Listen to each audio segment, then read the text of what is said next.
noches, mi nombre es Leonardo Daza, estudiante de la Universidad del Bosque, sexto semestre. Hoy me encuentro con mi hermana Johanna Patricia Daza Zamudio, a la cual le voy a realizar una entrevista académica para la materia de método 5. Hola Johanna, ¿estás de acuerdo con grabar la entrevista? Sí, claro, estoy de acuerdo. Muchas gracias. Ahora sí, me puedes hacer el favor y te presentas, me dices quién eres, cuáles son tus estudios, tus investigaciones, tus liderazgos. Si me puedes contar un poquito de tu vida profesional. Bueno, soy psicóloga, eh, recién egresada, que fue hace ya bastantes años.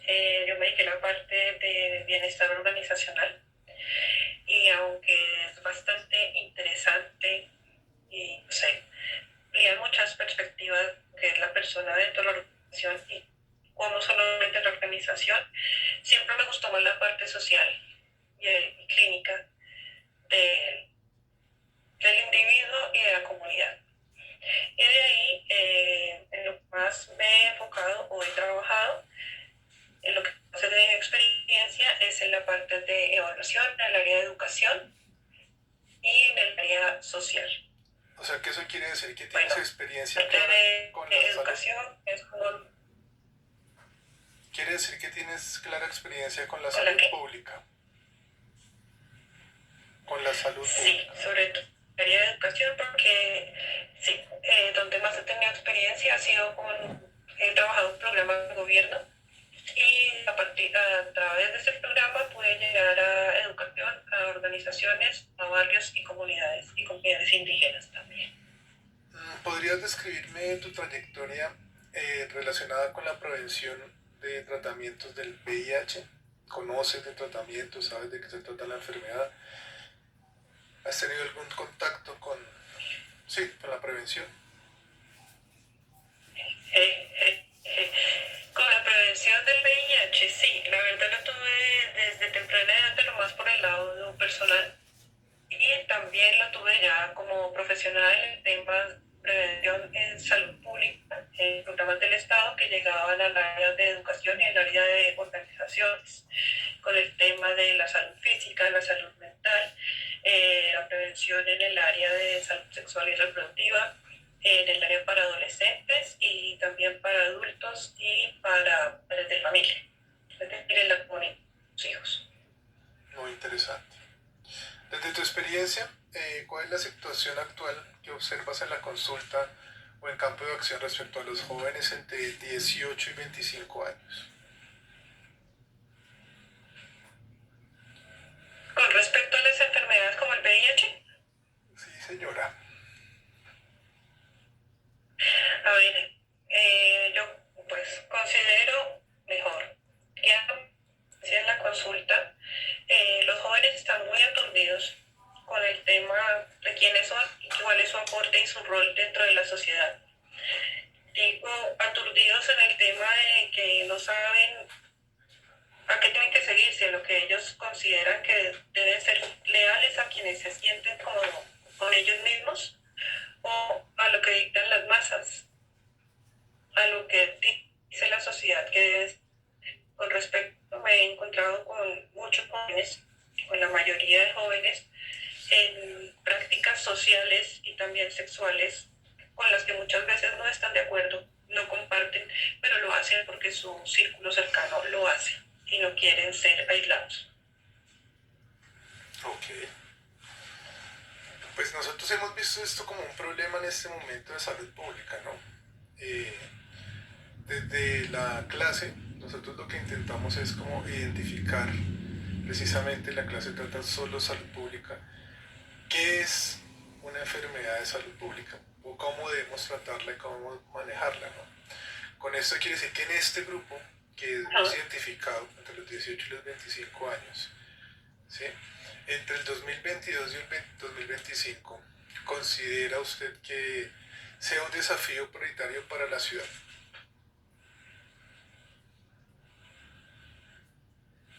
Considero que cualquier enfermedad crónica debe ser un desafío de salud pública,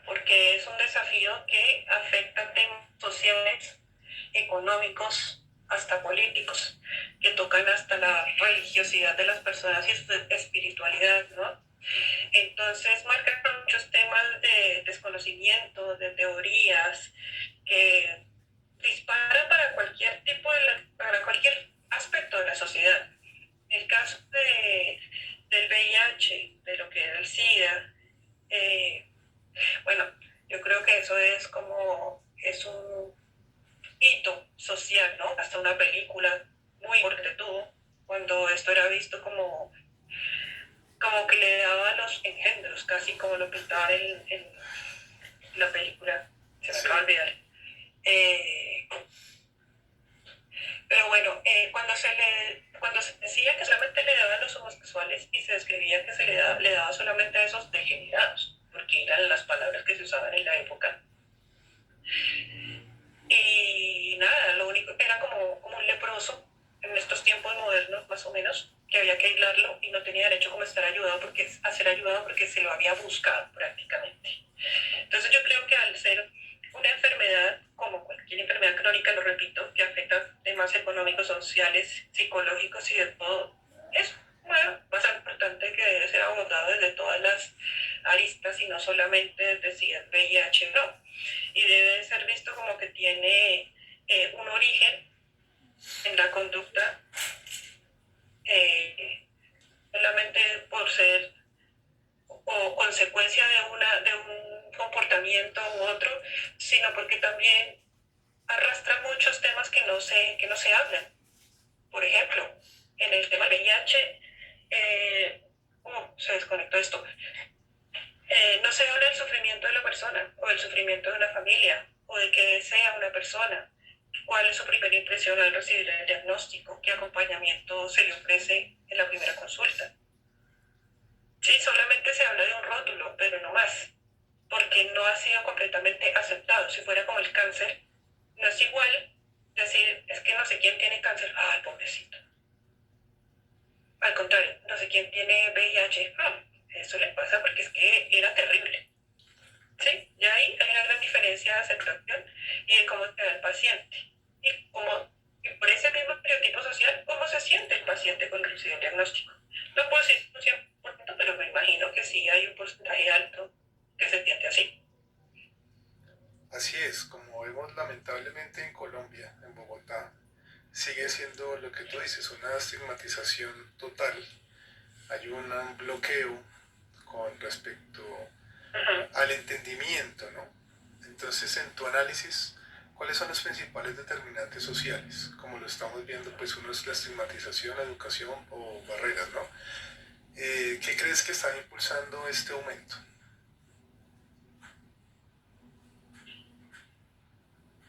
Yo creo que tiene que ver con una falta de educación en los criterios de una persona para tener su aceptación, su autoestima, su sistema propio de valores.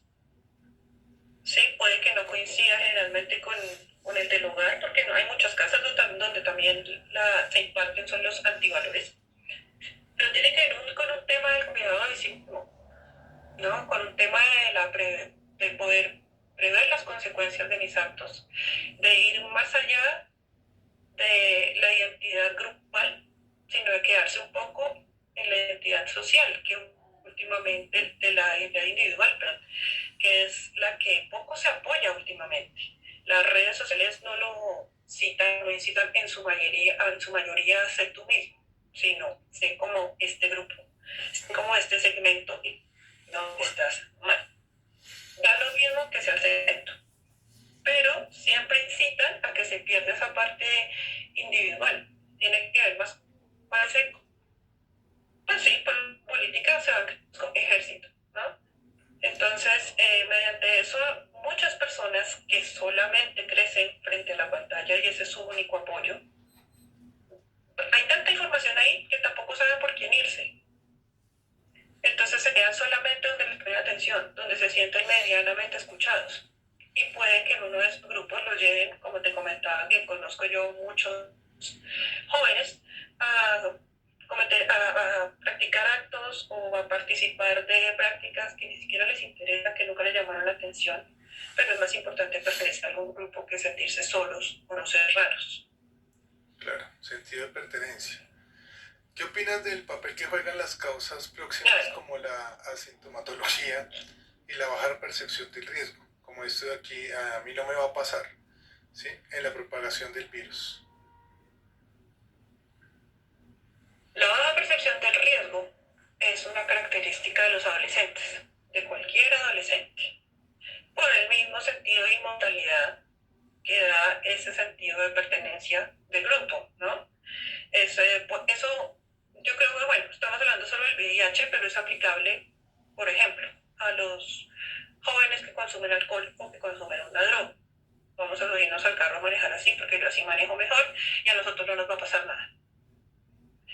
Pasa lo mismo con el embarazo adolescente, que es que yo tengo que protegerme. No, hagamos que a mí no me va a pasar nada. Entonces pasa lo mismo con las enfermedades de transmisión sexual. Por una vez no pasa nada. ¿Sí?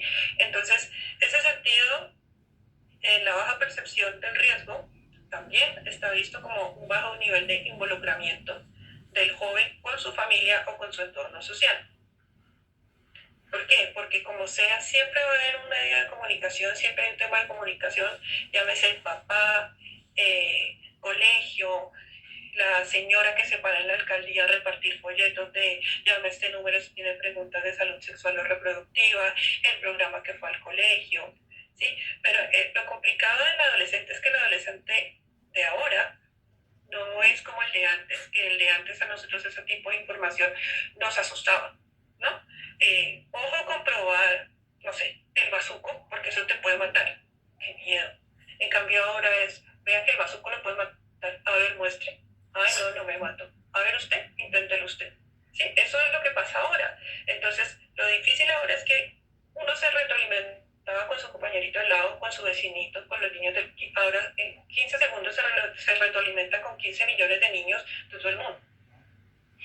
Entonces, aparecen estas conductas de riesgo donde aparece el sentimiento de la inmortalidad, por ejemplo, esa época donde unos retos estúpidos y absurdos, como ese ver la taza de baño de un lugar donde no conoces, de un restaurante, y uno lo porque bueno, porque para ellos ya uno es viejo y porque vio otras cosas y qué asco, pero ellos qué pensaban, a mí no me va a pasar nada. ¿Sí? Entonces, a lo que voy es a que es una conducta propia del adolescente. He ahí la dificultad que se tomen en serio la información de cualquier tipo de enfermedad o problemática de salud pública o problemática mundial, ambiental, de la que sea. Es ahí donde uno también debería bombardearlos a ellos con temas de prevención. Muy cierto. Bueno, pasamos al bloque en este momento, soluciones e intervenciones de alternativas públicas.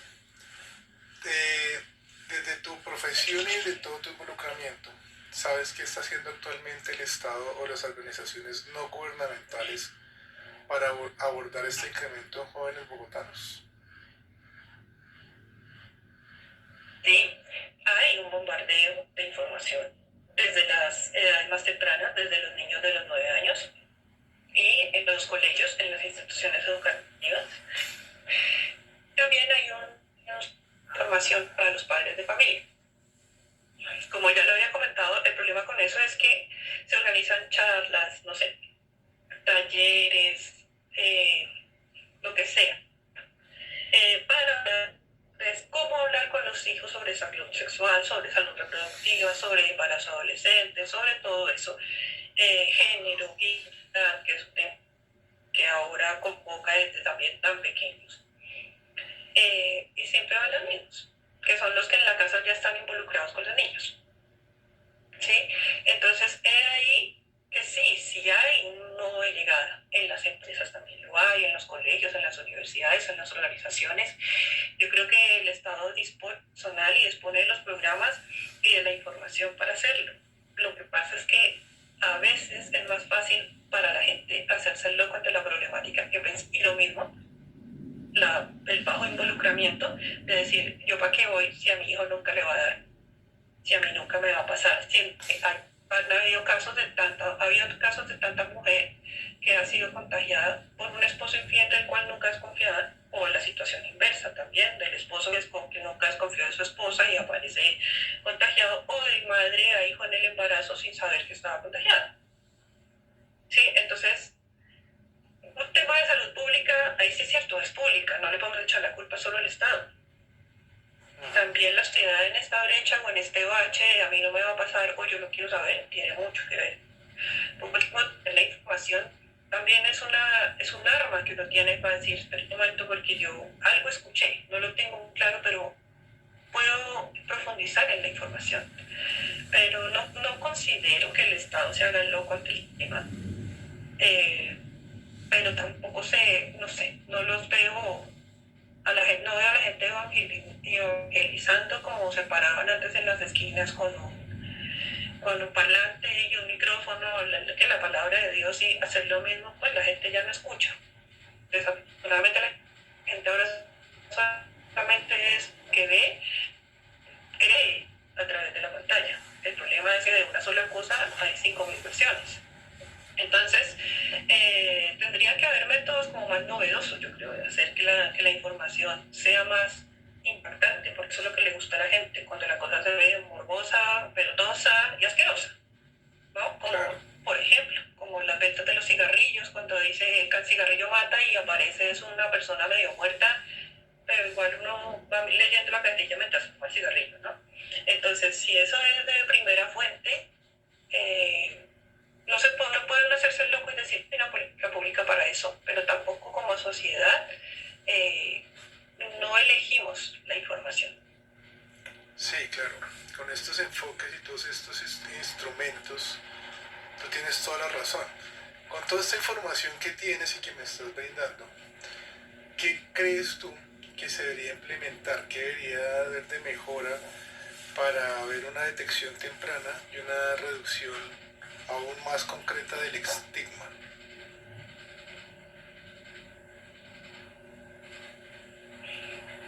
Definir claramente el estigma, porque dentro del estigma también hay muchas cosas que están que están satanizadas en realidad, que han sido condenadas sin conocerse, ¿no? El pensar que una enfermedad tipo como el VIH solo le da a cierta parte de la sociedad que debe ser segmentada, ¿no? Eso ya nos parte como humanidad, como sociedad, como comunidad, como todo. La detección temprana, para que haya una detección temprana, tiene también que verse que haya una desinformación temprana. Entonces yo creo que tiene que haber más información para los jóvenes, es una información que sea más extendida a toda la sociedad, que se pueda comprender dentro de un proyecto, por ejemplo, de bienestar organizacional también, porque si bien yo estoy trabajando todo el día en la empresa, puede que yo no tenga el tiempo para enterarme de lo que pasa en el colegio, y esos son muchos casos. Yo no los comparto, pero digamos que puedo entenderlos. Entonces también tiene que ser parte de las políticas de una corporación, ¿sí? Crear también ahí espacios para aquellos padres, para que, ni siquiera padres, para aquellas personas que forman parte de un núcleo, de un joven que se está formando, de un niño que se está formando, para que todos tengamos acceso a la información. No es decir que eso solamente le toca a la mamá o al papá o al profesor, sino es un tema social en realidad. Pues muchísimas gracias, porque te iba a hacer una última pregunta, que es ¿cómo deberían las instituciones, ¿sí?, universidades, EPS, colegios, articular mejor para abordar este problema? Pero pues veo que me estás contestando en la pregunta anterior, ¿no? Me estás presentando precisamente cuál es la respuesta, qué es lo que se debería hacer. Pues de mi parte, muchísimas gracias por haberme brindado de tu tiempo, de tu conocimiento, haberme permitido hacer esta pequeña entrevista. Te agradezco profundamente, te agradezco de parte de mi grupo, de parte de mi clase. Muchísimas gracias por tu tiempo y por tu intervención. Bueno, con mucho gusto, cualquier cosa en las que les pueda contribuir, que les pueda ayudar a ser grandes colegas mañana, pues aquí estoy. Muchísimas gracias. Entonces, hasta luego.